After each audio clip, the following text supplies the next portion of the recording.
Hello, and welcome to this week's edition of Unvarnished Football. I'm Michael Jackson of the Game Before the Money. With me, as always, Upton Bell, former executive for the Colts and Patriots, former owner of the World Football League's Charlotte Hornets, and son of Philadelphia Eagles founder and NFL commissioner Bert Bell. Upton, today we're going to kick off with a kind of harrowing subject. Harvard released a report that former NFL players are 4 times more likely to develop CTE than other members of the population. And Upton, you had forwarded me an email that the Colts Alumni Association sent out with a list of Colts players who have been diagnosed with CTE over the years. Can you kind of talk about that email? Talk about those players and what you're seeing with the CTE situation. First of all, let me say that I knew many players, including Maxie Vaughn, who is not with the Colts, but was originally drafted and probably one of the best linebackers of his era and belongs in the Hall of Fame with the Philadelphia Eagles. And there are many other people on that list from different teams that I either knew or had contact with. And to try and understand this whole thing and how dangerous it is. And by the way, I've also interviewed people from both Harvard and Boston University, and particularly Chris Nowinski, who I think you've interviewed at times, Michael, who has headed up some of these different programs. He was a former wrestler who actually had it himself briefly, or, he had all sorts of concussions, and he decided later on in his career to get into this business and expose what is happening to professional athletes, not only wrestlers and boxers, but football players. And basically, these findings are not totally shocking to me, but what you have to look in the progression from like the 50s or 60s to today is that basically football, as we know, it's a contact sport. It has always been extremely dangerous. The helmet has protected the head, or to a degree protected the head. But remember, starting in the 50s, you went from leather helmets to basically the type of helmets that you have today, although it's progressed somewhat. But when players hit each other with leather helmets and were much lighter and not quite, way smaller than they are today, the impact was less. And I don't know, yes, were there players that had CTE then? Yes, I'm sure there were. Sure, But Buster Ramsey. I know someone close to him had told me that. Mm-hmm. well, but not to the degree that you have today. I think when you change from the leather helmets to the plastic helmets, and when the players progressively got bigger and bigger and bigger, that's when the real problem started. Maybe there were ones that had it. For instance, Steve Van Buren, who I knew almost up to his death, never suffered from it, and he took a terrific beating. There are other players that did, but didn't seem to have it. Now, again, we're back to so many different reasons, but look at now what's happened since then, and even with the study going back, but now today, 4 times as likely to have CTE. Why is that?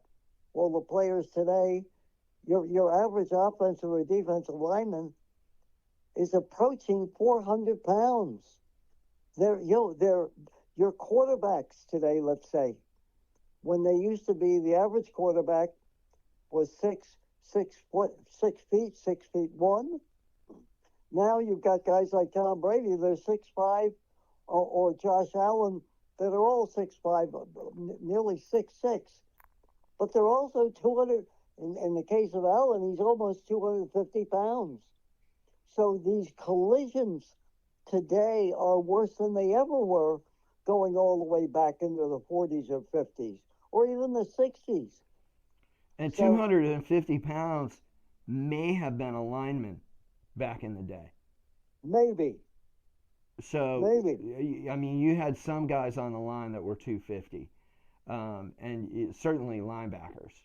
Um, these weren't quarterbacks or, um, you know, the size of players has grown at every position, and the NFL has taken a lot of visual steps to help player safety, in the name of player safety. The thing that I want to point out is yes, it is necessary to do that, but secondly, it's like we're not going to know how effective those changes are for another 50, 60 years, right? As these players age. Is it helping? I sure hope so, but we just don't know. The long term data isn't going to be there for a long time. Well, Um, yeah, but here's the thing: when you start at 16 games, then go 17 games, now talking about going to 18 games, when you play all over the world, when you basically play on a Sunday and then have to come back and play on a Thursday, and now they're even talking about Wednesdays, in trying to promote the product everywhere. On the other hand, does anybody give a damn about the players? And what about the Players Association? Where the hell are they? Are they stepping up and saying we think it's too much? I think not only the collisions, but the constant pounding. I asked, and I think I repeated through many of our shows. I remember in the middle 60s, I asked some of our players how long it takes them. That's when you played on Sunday, and then you didn't play till the next Sunday, so you have almost 7 full days. I said, well, how long does it take you to recover uh, from a Sunday game? Most of them said, if lucky, by Friday. Now think about that. If lucky, by Friday. And many of them say, by Saturday we're beginning to feel really good, and we can go out and play on Sunday. So if you play on a Sunday and then you play on a Thursday, even if you get a week and a half off after that, the damage has already been done. Add to that the size, the speed of the game, how it's totally changed. Why did they get rid of the kickoff, the football kickoff, which used to be the most exciting play in football? Because they saw what happened when you had a wedge and you're running into a huge wedge, and people are running at full speed.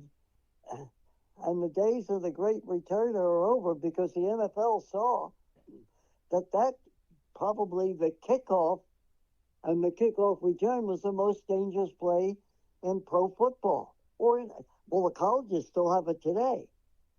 But to me, that was always the most dangerous and they play. have it in high school too. Yeah. They have the So, kickoff in high school. so the NFL recognized basically, well, two things. One, the kickers have become so good now, they can kick it out of the end zone every time, so you have no return. And I'm not sure that the NFL even did it to prevent injuries. More so, I think they did it because nobody was returning the football. There was no play. So at least now they have some play with the different football rules, and they keep making it better each year to a degree. But internally, they have to recognize what's the greatest danger to football, particularly the NFL. This 4 times as likely to get CTE. This when doctors and enough critics are out there complaining about this is what happens. And Roger Goodell has been up here and has been very, very careful about it, and met with the people at Boston University and at Harvard. And even I don't know how much money they send each year to research on all of this, but you can't get over the fact that the collisions are really, if you had a sound machine on those collisions on every play, and I used to work on the field in the 60s and was on the field occasionally in the 70s, and I would tell you, you couldn't believe the sounds and the grunting and the impact of the hits then. Imagine what it's like now. Imagine if you were on the field now listening to 400-pound people colliding with each other. You would say, "Oh my God, turn it off." Yeah, That's where we are. that's a part of the game that the typical fan is not privy to. Um, and you know, we talk about concussions. They're gonna happen in football, and like you said, it's probably the biggest danger to the future of the sport. Now, America still loves the game, and maybe still will, but I want to get kind of I and look, I love football too, and we all do, but I want to take just a moment to talk about the realities of this.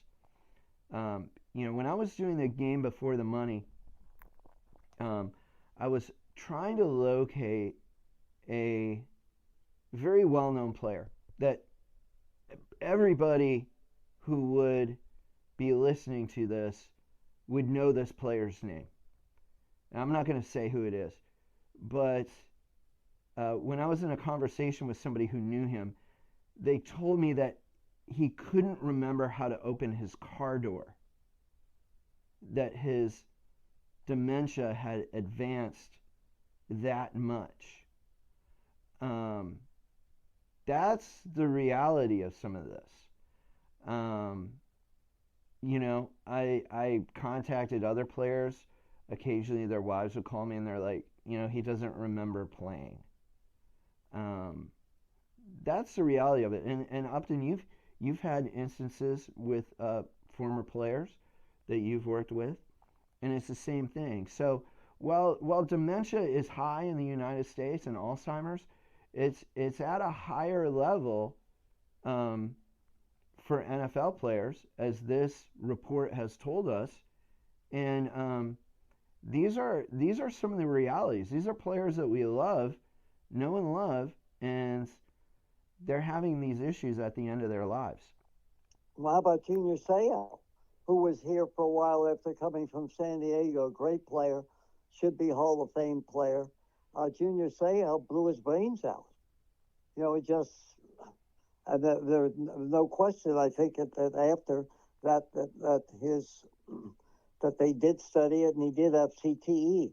What's the name of? Escapes me right now, of the great Kansas City defensive lineman or offensive lineman who actually murdered his wife and children.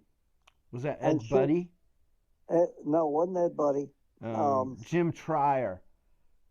Jim Trier. Sorry to the Buddy family for that. I got Yeah. the two of them confused. I had football cards of both of those players as a kid, He so I he got was them confused. he is, this is the thing that the Hall of Fame is right now, and has been for the last couple of years, struggling with the voters, is that basically he's a first ballot Hall of Famer. I know we played against Kansas City. I knew didn't know him personally, Tyre, but he would have gotten my vote as a first ballot Hall of Famer.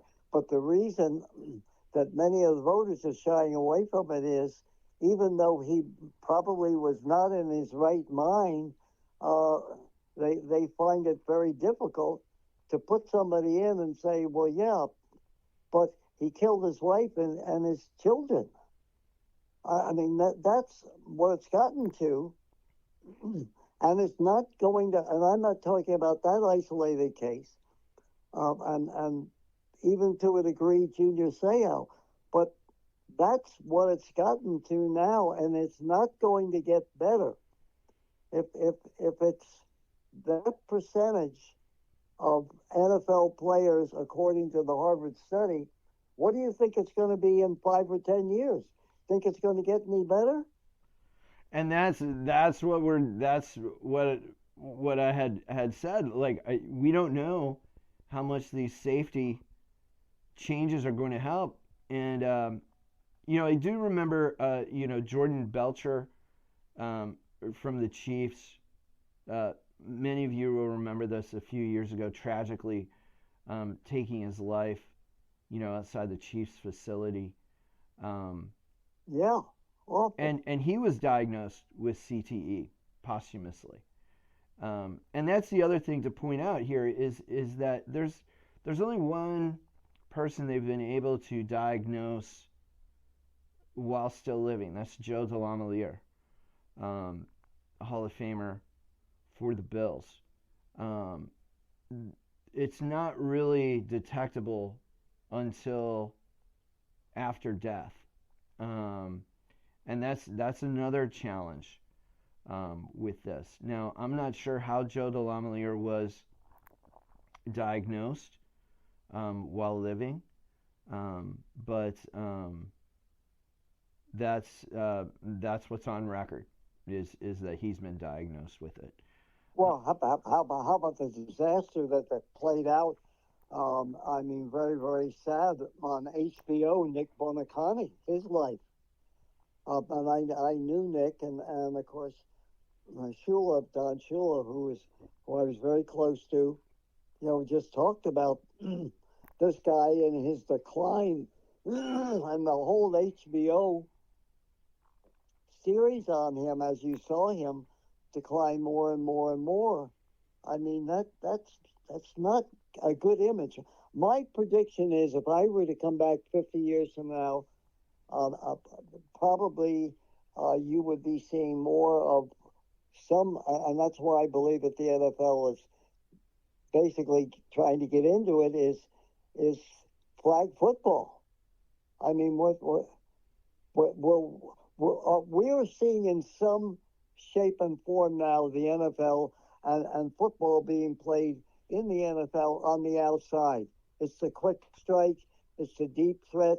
Everybody's looking for not the possession receiver anymore, although there are plenty of them. But what are you looking for? The quick strike, the 50-yard bomb, that type of situation. And I think flag football, and I've watched some of it. I don't particularly care for it, but is the NFL going to somewhere in the next 40 or 50 years? Who knows? Have to, would the result be that maybe we're going to see something in that shape or form where the game is totally played on the outside and there's minimal contact, maybe less running and less collisions on the between the two lines. I don't know, but something's got to give somewhere.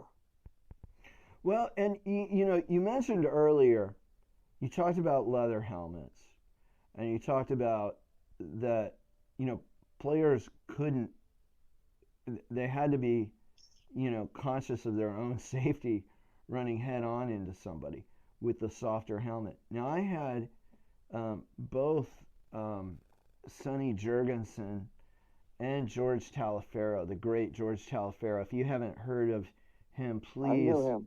please look him up, listeners. George Taliaferro. Um, Both of them told me that they thought the plastic helmets were fine. It's the face mask that is giving a lot of players a feeling of invincibility as they go in to make a hit. And before, when you didn't have a face mask, you'd be thinking a little bit more about your cosmetic looks and getting your face in the middle of something. and the repercussions of that. And now they've got even those plastic visors, you know, over, so their faces are very well protected, and you're not going to see a lot of facial lesions uh, like you would in the pre-face mask days. Were there times now up to you remember football pre-face mask?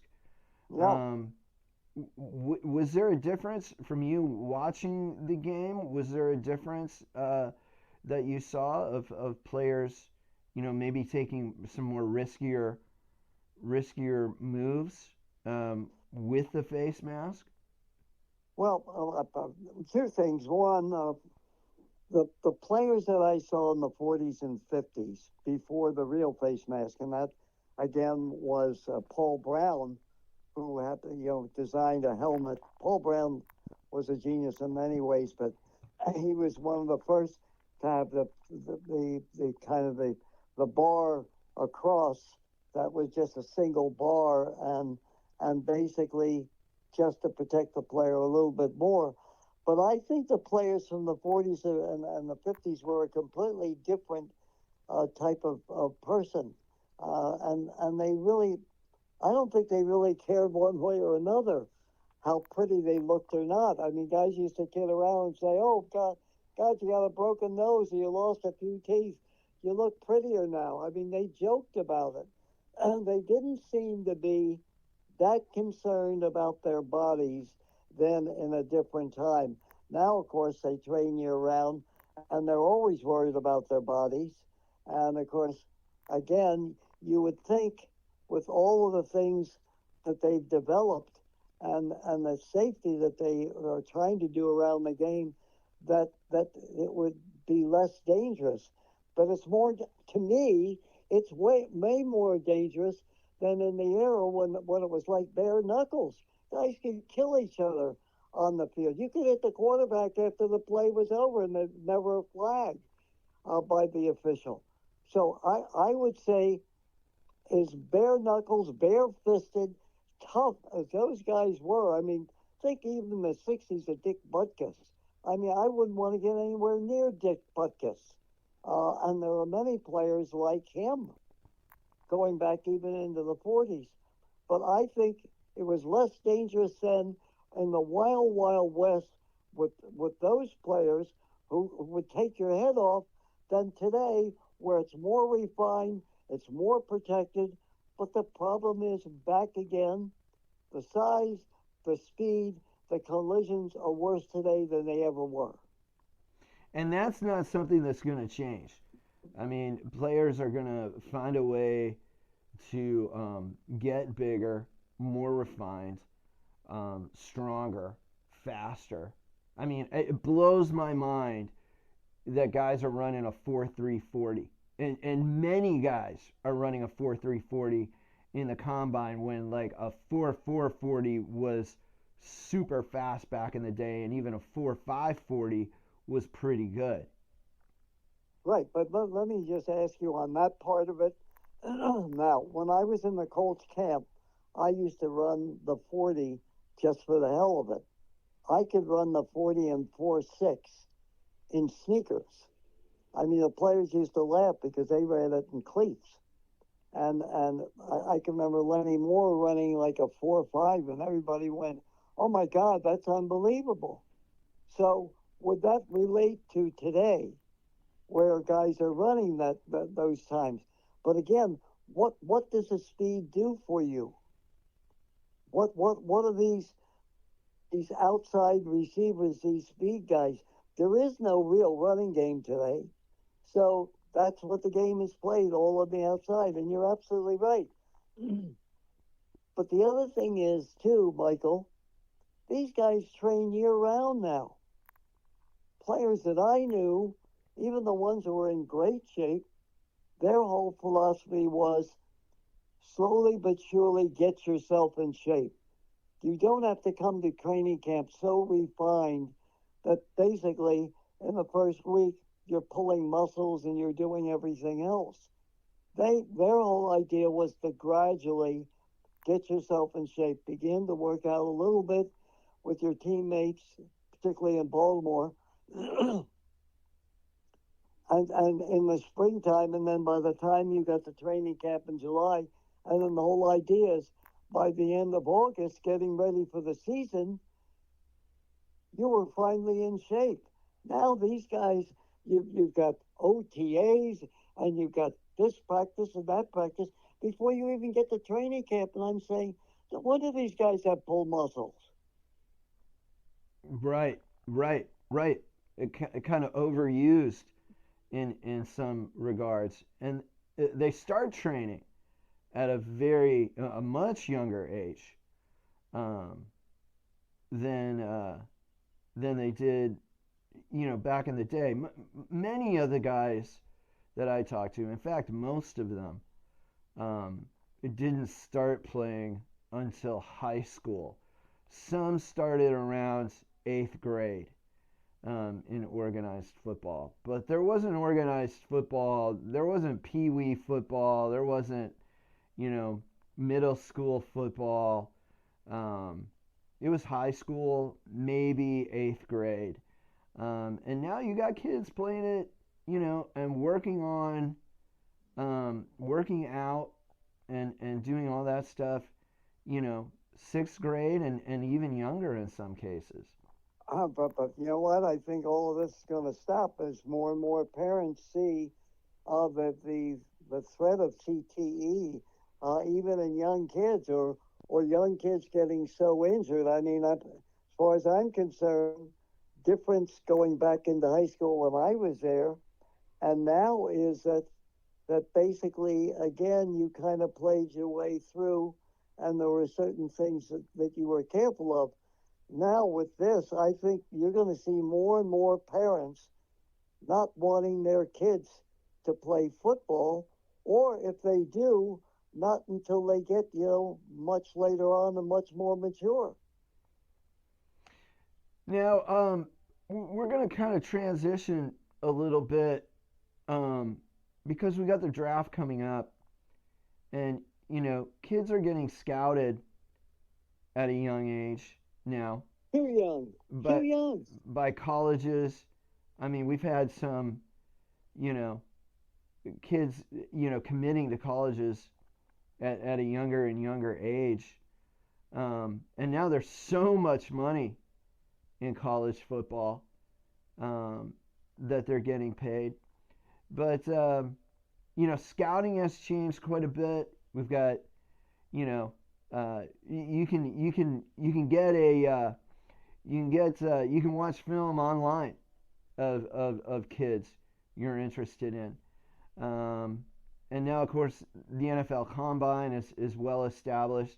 Upton, you were scouting in the '60s, and there were guys who even paved the way before then, like Eddie Kotal.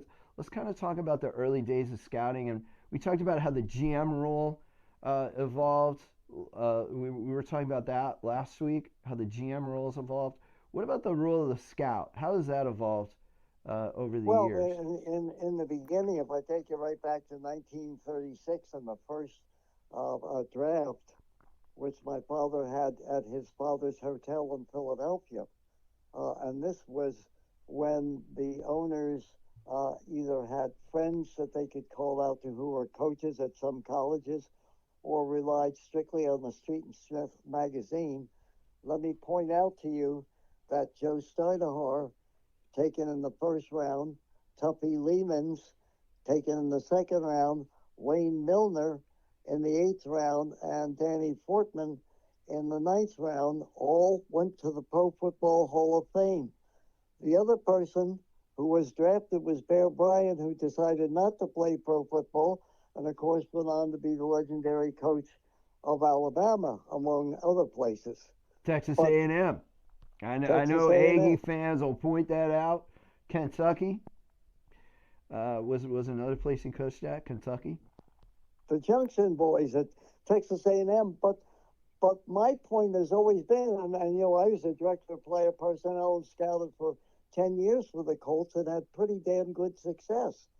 But basically, then, now, whenever, I keep reminding people, no matter how good you are, The draft is a crapshoot, has always been a crapshoot, and that's the fascination with it, and always will be the crapshoot. That if these people had very little scouting knowledge, had very little, if any, total knowledge of who was out there, if they can have four Hall of Famers and another person who probably could have been a Hall of Famer in Bear Bryant, that basically, what the hell does that mean? You know, you have all of these gurus on today on ESPN, and all of these other people in the draft is the third highest rated show of the NFL, and it's a show now. It's a great show to watch. Roger Goodell hugging somebody who doesn't want to be hugged anymore, especially at, at millions of dollars worth. But basically, scouting, kind of became more and more proficient as we got into the 60s. And I had a lot of success, and there were people out of those 60s. Rod Wolf's in the Hall of Fame, Bobby Beathard's in the Hall of Fame. Art Rooney Jr. should be in the Hall of Fame. They all started out as scouts. In fact, in Bobby Beathard's case, I called and recommended him to Don Shula when he was still a scout with the Atlanta Falcons. So it became more refined. Then Gil Brandt came in. He's now in the Hall of Fame. And the computers came in, scouting combines, which we were part of at the Colts. In SEPO, our first time, and then in Blusto, our second time, over 10 or 12 years. I used that information, but I used basically what I learned as a kid watching players and certain elements that I look for in a player, and what that meant in the future, jumping from college to the pros. And that, again, that was much different because the college player didn't overtrain and didn't, all of the things that you have today. But in the end, it's a feel you have. Why did I go to a basketball court and watch a guy never played football, Preston Pearson, and decide that we were going to draft him? Now, in those days, there were like 20 rounds. And so I took him on, I think it was the 16th round. Why? Because I saw him do something that I first saw in the Chicago Bears training camp. I watched the feet of Sid Luckman, the quarterback. I watched how George McAfee, how he moved his feet, and what it really took to basically be a football player. But if you don't have quick feet, I decided you're dead. And what I liked about Preston Pearson as a basketball player, he really had quick feet. He could pedal backwards. He could go forward. He could go side to side. And he had, he was fairly big, 6'1", 6'2", like 170, 180. And I remember coming back and saying to Chuck, no, I know I'm going to take this guy much later on in the draft, but I think he has a chance to be a defensive back. Well, as it turned out, was I lucky? Certainly. But he played in 4 Super Bowls, and he played at the Colts, and he played at the Steelers for Chuck Noll later on, then played with the Cowboys. You have to be lucky, but you also, to me, have to have a certain feel. And that's what some of the scouts that I grew up with knew what they were doing. Now it's totally computerized. You have pro days everywhere. You have the combine in Indianapolis. You have all, and I go back to the immortal Bucko Kilroy, who I'm hoping gets in the Hall of Fame, and Bucko said, over analysis makes for paralysis, and that's what you've got now. Jesus, how many I could look at a player 4 or 5 times and say to you, here's how I feel about him. I think he's a first rounder. I think whatever.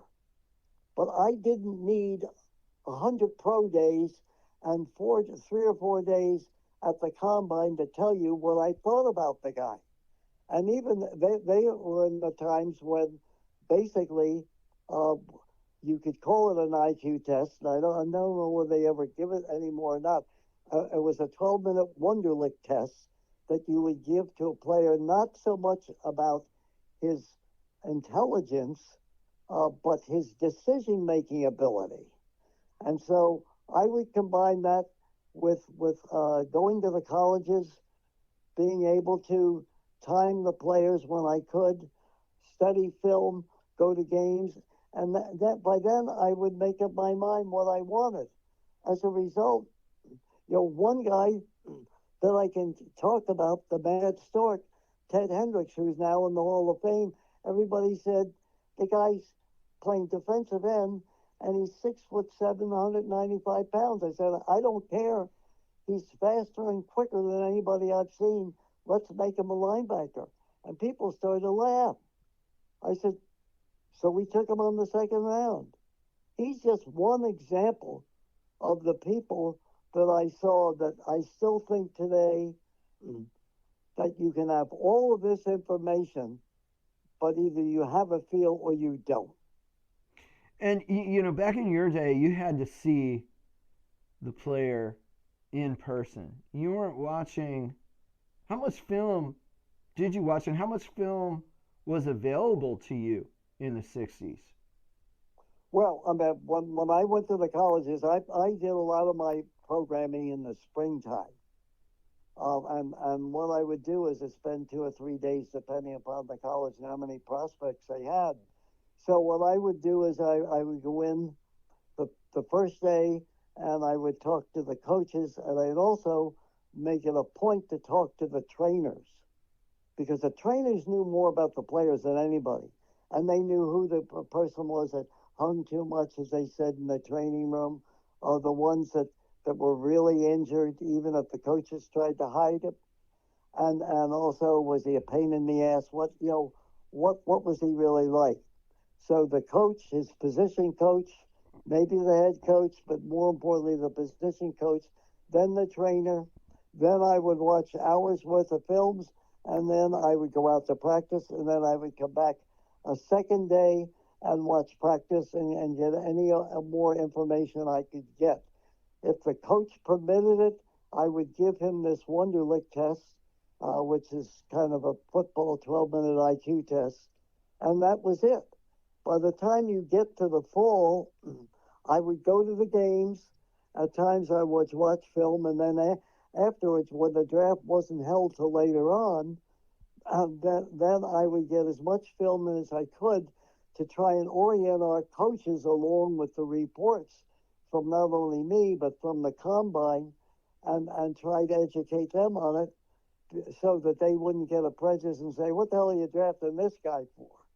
So all of that collectively would do it for me.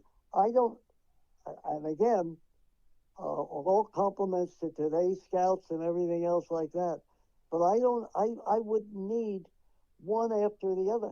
How much can you see of a player, and how much can you do other than what I was doing that they do today, and they still get it wrong? That's right. Now, when you say combine, it wasn't the combine that we know today, where everybody gets, where players get invited to, meet in one location. It's a big deal. When you say combine, what do you mean? Back in the 60s. First of all, today to me is football socialism. Everybody gets the information. Then when you talk about a combine, it was like 4 or 5 teams that were band together. And that would be like CPO, right? Yeah, CPO, which was a Central Talent Association, and it was essentially the Colts, Cleveland Browns, the Cardinals, the Redskins. Eventually, they joined us later on. So we were in a combine, and then when we got into Bledsoe, it was the Eagles, Lions, Steelers, a different group. Cowboys were in Troika, and it was just the 3 of them, the Cowboys, the Rams, and the 49ers. So everybody kind of had their small combine. The only person that didn't belong in any type of combine was Al Davis, who didn't believe in it. He said, I can do it myself. I'll put it together. And of course, he had Ron Wolf, who basically started out. He was originally from Maryland, started out and joined Al Davis, and basically he didn't play pro football, but he did a great job, and then eventually went to Tampa, and then eventually to the Packers, and had his Hall of Fame career there.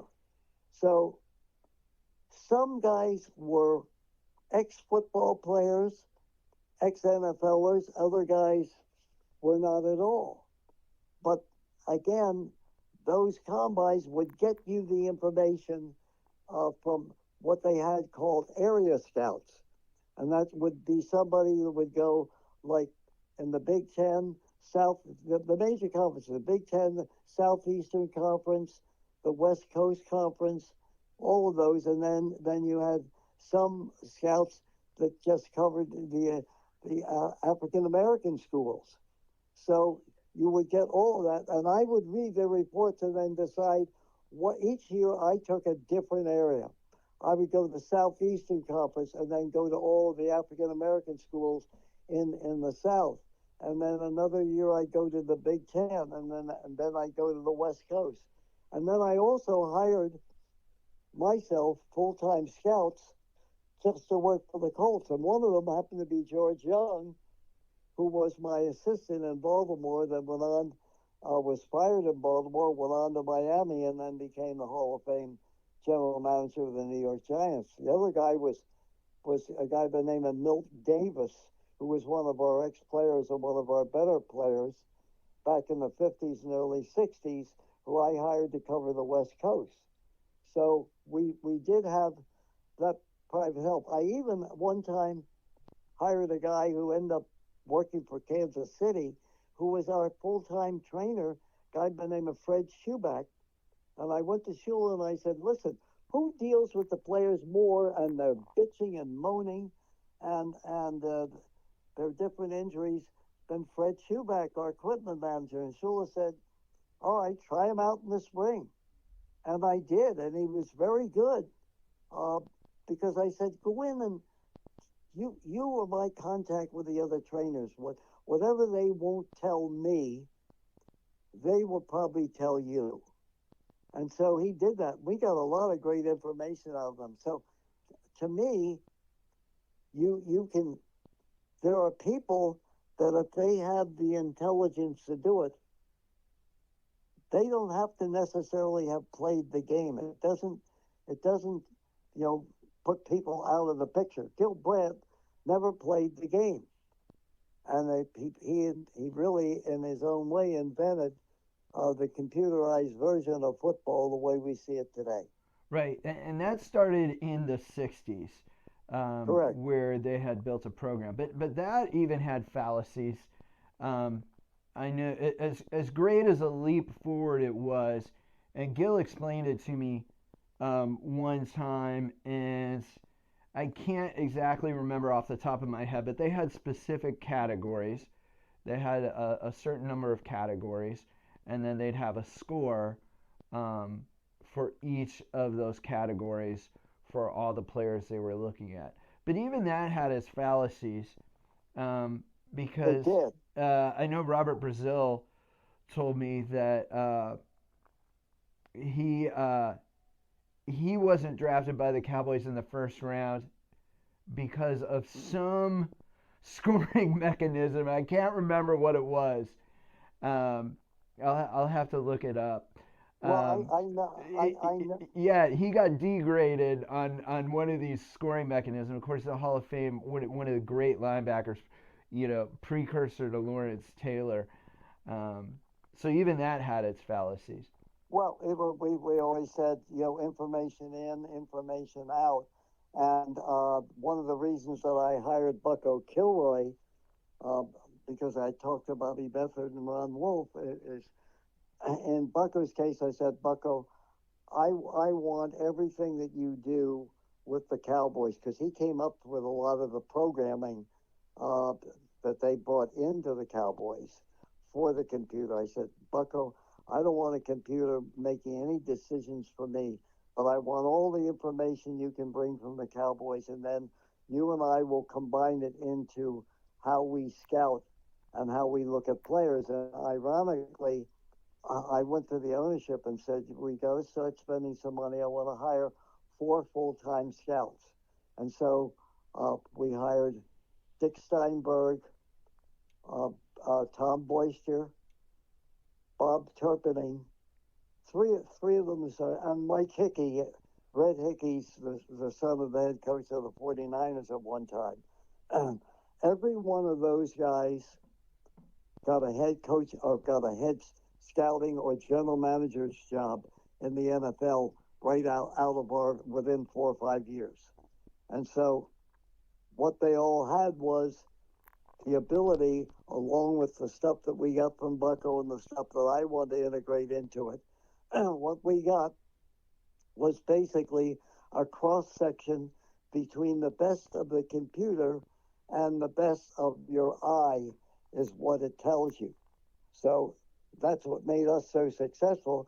And even after I got fired, Bucko Kilray had some of the greatest drafts of the NFL at that time, and of course belongs in the Hall of Fame. So you're right about you can use the computer, but basically it's the information you feed into it. And there's no question somebody screwed up on Brazil. Now, the generation before you, okay, and we're talking about just before you got into the league, and this would be things your dad would have done, okay? Before scouts took to the road, like Eddie Cattell was a trailblazer for the Rams. The first guy. But before that, and I'll give an example, my Little League coach played on the 1953 Wisconsin Badgers Rose Bowl team. And he got a number of postcards or letters from NFL teams. There were letters, and I think they enclosed a postcard for him to fill out. What is your 40 time? Are you interested in playing pro football? What is your bench press? They would ask questions, and they would have players send these cards back. He got one from the Browns with what I thought was a very clever question that said, do you know of anybody that you've played against or any of your teammates who you think would make a good pro football player? So they would even have the college players helping them out sometimes before they had enough of the infrastructure to have scouting departments. Now, do you remember your dad sending out questionnaires to players for the Eagles? Do you remember that time? No, but I do know that he was on top of things, because the reason that he came up with his genius move of the draft is that he had friends all around. I remember he was the quarterback at Penn. He coached with John Heisman, the Heisman Trophy. He had coaches and friends all over college football. So he would keep records of different things. But the reason the draft started, there was a top running back at the University of Minnesota by the name of Stanley Koska, and he went out there. This is before any type of drafting, and tried to sign him, and Koska kept screwing him around. So on his way back on the train from Minnesota, he had decided that there's no way that the NFL could survive with just a situation where everybody for themselves, because the Bears and the Packers, basically, and the New York Giants really dominated the league because they got all the best players because they had the most money. So he was able to, number one, put into effect his contacts on who the best players was, but number two, he didn't have the money to sign them.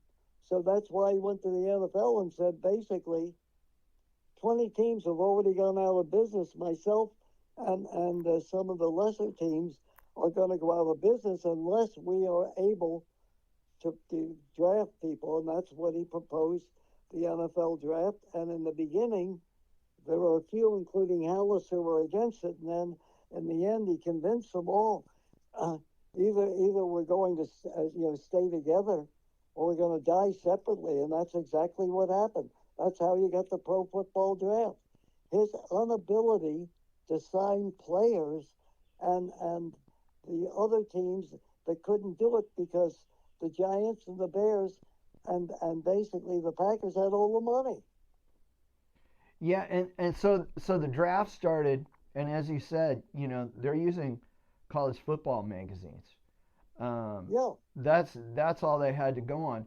Then they progressed to sending out correspondence to players, trying to get information. Maybe they could talk to college coaches. Um, they probably built those relationships.